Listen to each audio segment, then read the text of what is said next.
السلام علیکم ورحمۃ اللہ وبرکاتہ۔ اعوذ باللہ من الشیطان الرجیم، بسم اللہ الرحمن الرحیم۔ انما جزاء الذین یحاربون اللہ ورسولہ ویسعون فی الارض فسادا ان یقتلوا او یصلبوا او تقطع ایدیہم وارجلہم من خلاف او ينفوا من الارض ذلك لهم خزي في الدنيا ولهم في الآخرة عذاب عظيم إلا الذين تابوا من قبل أن تقدروا عليهم فاعلموا أن الله غفور رحيم۔ وہ لوگ جو اللہ اور اس کے رسول سے جنگ کرتے ہیں، محاربہ کرتے ہیں، زمین میں فساد پھیلاتے ہیں، قتل کرتے ہیں، زمین میں فساد پھیلاتے ہیں، ان کی سزا یہ ہے ان یقتلوا کہ ان کو قتل کر دیا جائے، او یصلبوا یا ان کو سولی پر چڑھا دیا جائے، او تقطع ایدیہم وارجلہم من خلاف یا ان کے ہاتھ پاؤں ایک طرف سے کاٹ دیے جائیں، او ينفوا من الارض یا ان کو جلا وطن کر دیا جائے۔ ذلک لہم خزی فی الدنیا، یہ ان کا بدلہ دنیا میں ہے، ولہم فی الآخرۃ عذاب عظیم، اور ایسے لوگوں کے لیے آخرت میں بڑا عذاب ہے۔ الا الذین تابوا من قبل ان تقدروا علیہم، ہاں وہ لوگ جو گرفتار ہونے سے پہلے توبہ کر لیں،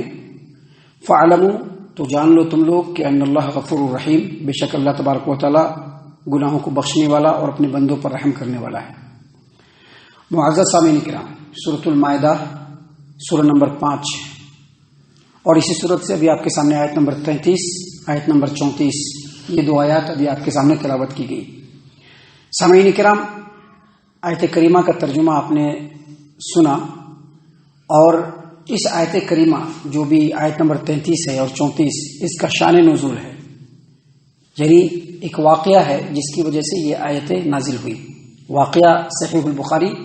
کتاب الوضو حدیث نمبر 233 اور صحیح مسلم کتاب القسامۃ والمحاربین۔ عقل اور عرینا ایک قبیلہ ہے، عقل یا عرینا اس قبیلے سے کچھ لوگ نبی اکرم صلی اللہ علیہ وسلم کی خدمت میں حاضر ہوئے، اور حاضر ہو کر کے ان لوگوں نے اسلام قبول کیا۔ اسلام قبول کرنے کے بعد مدینے کے اندر تھے تو مدینے کی آب و ہوا ان کو راس نہیں آئی، تو وہ لوگ بیمار پڑ گئے۔ نبی صلی اللہ علیہ وسلم نے شکایت کی کہ ہم لوگ بیمار پڑ گئے ہیں، صحت ٹھیک نہیں رہ رہی ہے، تو کہا کہ ایک کام کرو، باہر صدقے کا اونٹ ہے اور اس کے چرواہے ہیں، تم ان اونٹوں کے درمیان چلے جاؤ، وہیں پر رہو اور ان کے پیشاب کو اور ان کے دودھ کو پیو، اللہ تبارک و تعالی شفا یابی عطا فرمائے گا۔ معزز سامعین کرام، یہ لوگ گئے، کچھ دن وہاں پر رہے، اونٹ کا پیشاب بھی پیا اور اس کا دودھ بھی پیا۔ یاد رکھیے، ایک بات پہلے بتلا دوں کہ ایسا جانور جس کے گوشت کو کھایا جاتا ہے، اس کے پیشاب کے تعلق سے یہ بات بالکل واضح ہے کہ وہ پاک ہے۔ اگرچہ اس میں علماء کرام کا اختلاف ہے، لیکن راجح قول کے مطابق ایسا جانور جس کے گوشت کو کھایا جاتا ہے اس کا پیشاب پاک ہے، حرام نہیں ہے وہ۔ تو اسی لیے نبی اکرم صلی اللہ علیہ وسلم نے ان کو یہ حکم دیا کہ آپ جائیے اور اونٹ کے باڑے میں رہیے، وہاں پر ان کا پیشاب بھی پیجیے اور ان کے دودھ کو بھی پیجیے، اللہ تبارک و تعالی شفا یابی عطا فرمائے گا۔ یہ لوگ گئے، وہاں پر رہے، پیشاب بھی پیا، دودھ بھی پیا، بغرض علاج انہوں نے پیشاب پیا تھا، ویسے ہی پیشاب پی نہیں رہے تھے، علاج کی غرض سے انہوں نے پیشاب پیا۔ تو پیشاب اس طرح سے کرنے کے بعد کچھ دنوں کے بعد ان لوگوں کو صحت یابی مل گئی اللہ تبارک و تعالیٰ کے حکم سے۔ جب یہ لوگ صحت مند ہو گئے تو ان لوگوں نے کیا کیا کہ جو چرواہے جو اونٹ کی دیکھ بھال کر رہے تھے اس کو بھی قتل کر دیا اور اونٹوں کو لے کر کے بھگا کر کے چلے گئے۔ اللہ کے رسول صلی اللہ علیہ وسلم کو جب اس کے بارے میں پتہ چلا تو آپ صلی اللہ علیہ وسلم نے صحابہ کرام رضی اللہ عنہم کو بھیجا کہ جاؤ ان کا پیچھا کرو، ان کو پکڑ کر کے لاؤ۔ انہوں نے تعاقب کیا، پیچھا کیا اور جا کر کے ان کو پکڑ کر کے لے کر کے چلے آئے۔ نبی صلی اللہ علیہ وسلم نے ان کے ہاتھ پیر کو مخالف سمت سے، یعنی اس ہاتھ کو کاٹا، اس پیر کو کاٹا، یعنی مخالف سمت سے ہاتھ اور پیر کو کاٹ لیا۔ ان کے آنکھوں میں جو ہے گرم سلائی جو ہوتی ہے، جو گرم سکچا ہوتا ہے دھکا ہوا بالکل لال، وہ ان کی آنکھوں میں پھیر دیا۔ کیوں پھیرا نبی صلی اللہ علیہ وسلم نے؟ کیونکہ ان لوگوں نے چرواہے کے ساتھ یہی حال کیا تھا، جو چرواہا جو دیکھ بھال کر رہا تھا اونٹوں کا، انہوں نے اس چرواہے کے ساتھ یہی حال کیا تھا، اس لیے نبی صلی اللہ علیہ وسلم نے اس کے ہاتھ پیر کو کٹوایا اور اس کے آنکھوں میں سلائیاں پھیر دی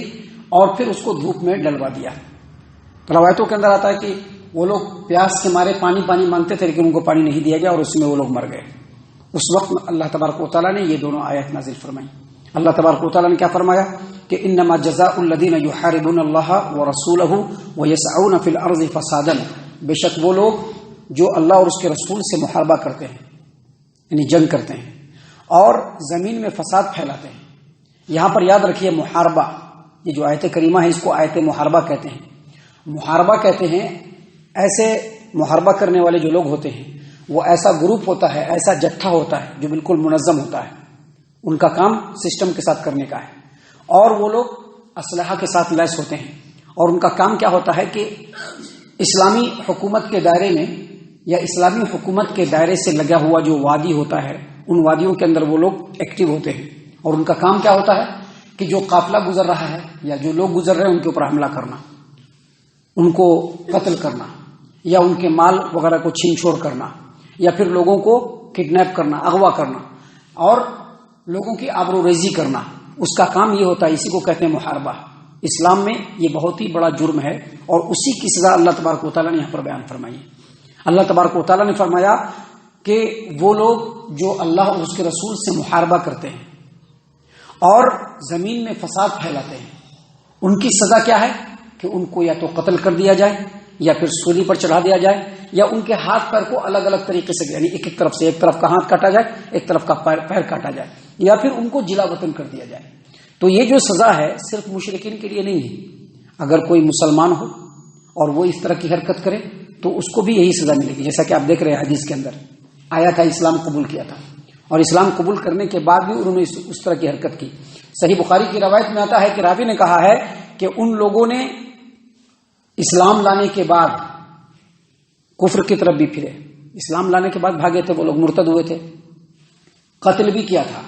ڈکیتی بھی کی تھی، چھین چھوڑ بھی کیا تھا، اسی لیے نبی صلی اللہ علیہ وسلم نے ان کو یہ سزا دیا۔ یہاں پر بھی اللہ تبارک و تعالیٰ نے وہی بات بتلایا کہ ایسے لوگوں کو جو فتنہ و فساد پھیلاتے ہیں، ڈکیتی کرتے ہیں، رہزنی کرتے ہیں، لوگوں کو کڈنیپ کرتے ہیں اور لوگوں کی آبروریزی کرتے ہیں، اس کی سزا یہ ہے کہ ان کو قتل کر دیا جائے، یا ان کو سولی پر چڑھا دیا جائے، یا ان کے ہاتھ اور پیر کو مخالف سمت سے کاٹ لیا جائے، یا نہیں تو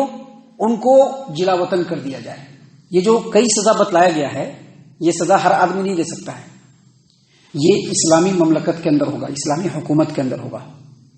اگر اسلامی حکومت نہیں ہے، اسلامی مملکت نہیں ہے، تو وہاں پر کوئی ایک آدمی کھڑا ہو کر کے اس کے اوپر سزا نافذ نہیں کر سکتا ہے کہ نہیں اس کے اوپر یہ سزا نافذ ہوگی۔ ابھی ہوتا ہے نا دنیا میں، اگر کسی کے اندر کفر دیکھا تو فوراً ایک آدمی اٹھتا ہے کہتا ہے تو کافر ہے۔ یہ ان کا کام نہیں ہے، یہ اسلامی محکمہ کا کام ہے، جو محکمہ شریعہ ہوتا ہے۔ وہ اگر کسی کے اوپر کفر کا فتویٰ صادر کرے گی تبھی وہ کافر، اس کو کافر کہا جائے گا، وگرنہ نہیں کہہ سکتے آپ اس کو کافر، کیونکہ اسلام کا ایک سسٹم ہے۔ اسی طرح سے کوئی بھی حد اور کوئی بھی تعزیر کوئی آدمی نہیں لگا سکتا ہے، بلکہ اسلامی مملکت ہو،